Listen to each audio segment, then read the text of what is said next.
I often get asked from my students and my parents, what features and what brands do I look for and recommend when it comes to upgrading your flute? So a lot of times when we're starting out in 6th grade band, our flutes will look like this. So they'll have closed hold keys here. There will be 2 buttons on the foot joint down here that allow you to play to a low C.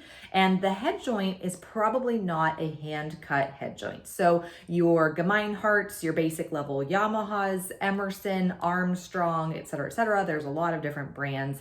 Their head joints will not be hand carved. With this kind of flute, there are some limitations as you grow as a flutist that this flute will not really support that growth. It's great to hang on to and use for marching band. It's good to have as a backup flute if you're good ones in the shop like I have here.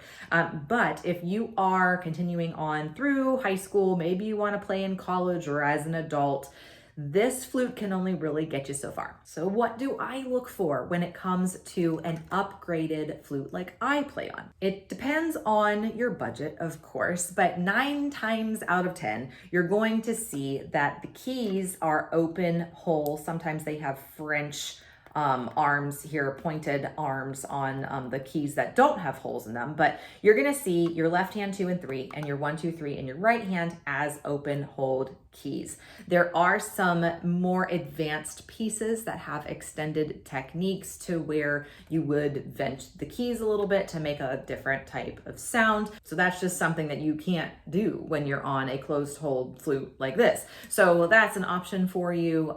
Most of the time though, it really keeps you honest to keeping your fingers where they are supposed to be on the keys.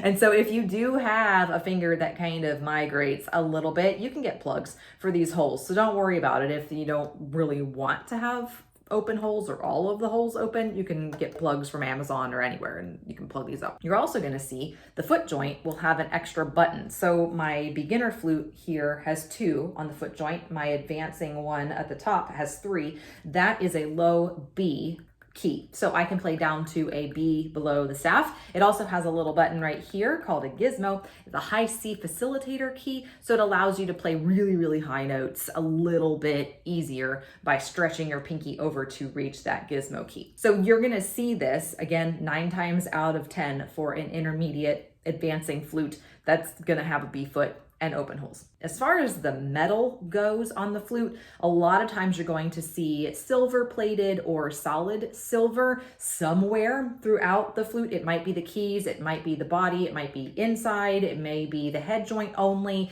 So for me, the bare minimum for an advancing flutist, you want to have a solid silver head joint. I wouldn't say it's absolutely necessary to have solid silver or sterling silver for the remainder of the flute. Silver plated goes a really long way. You'll also sometimes see that there is some gold on it somewhere. Generally, it's the lip plate. You'll probably see this as either gold or gold plated. For me, I actually have a gold riser in mine, which is actually the inside, this little chimney part that I'm blowing across. That for my head joint is gold. But you know, you don't see that as standard as the solid silver or the silver plating. And the last feature that is, in my opinion, the most important is having a hand cut head joint.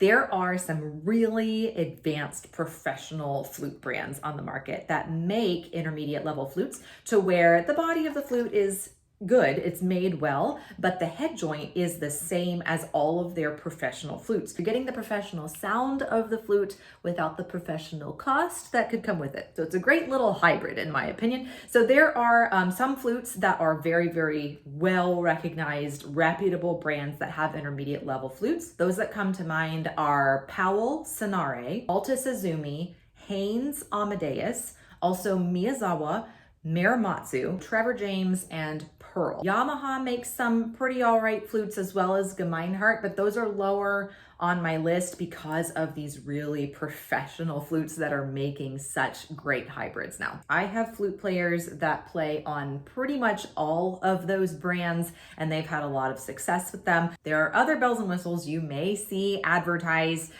I don't think they're as important to me. Like you'll see an extra trill key, or you'll see a split E, or other different types of things. I personally don't find those to be necessary. One cool thing that is available nowadays that we did not have back in my day is you can have in-home trials on your flutes, which is great. I have a code in the description bar of this video for Flute World. They have in-home trials, and with that code, you'll get free shipping. So they'll send you a couple of flutes out that you can try. You can take them to your band. You can try them in your house, see how they play, see what, if you like the sound. You can keep swapping them out if it's not exactly that right fit. But that is a great way of trying out flutes versus having to spend hours in a music store with just whatever inventory they happen to have on their wall at that particular time. Flute World at least gives you a huge variety, and they have everything broken down by beginner flutes, intermediate flutes. You can try out used flutes or demo models,